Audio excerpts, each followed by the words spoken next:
季节交替，流感持续盛行，政府现在呼吁大家左留右心，但大家普遍选择的施打率还是流感高于新冠疫苗。流感的施打率大概跟往常差不多这样子啊，那新冠的确施打率蛮低的，这样施打流感大概就是8个月，6到8个月左右。从10月1号开始，第一阶段公费流感疫苗正式开打，65岁以上长者等11类对象都能施打，部分诊所也有提供自费款，不同厂牌让你选择。统计3周，公费流感疫苗施打人次已有266.3万，新冠则是58.2万，明显少了很多。不过新冠肺炎致死和重症率还是很高，医师呼吁该打还是要打。但现在感冒的人越来越多，到底该怎么分辨是新冠还是流感？几乎都会发烧这样子，那也蛮多人会高烧的这样子，就是38、39。还蛮常见的这样。最近就有小儿科医师说，自己一个早上的门诊就筛到4位 A 流病患，明显表征就是咳嗽咳不停。发烧的时间通常持续3到5天以上。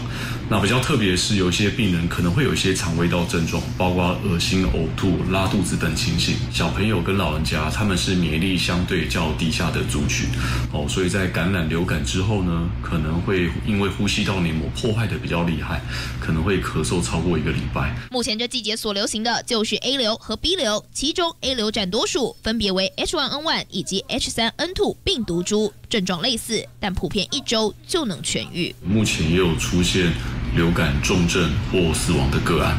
所以这边呢还是建议民众尽快把流感疫苗打起来。左留右心，让病毒远离你，但记得了，疫苗不等于完全防护，勤洗手、戴口罩才是防御上策。东森新闻吴彩贤、苏一欢台北报道。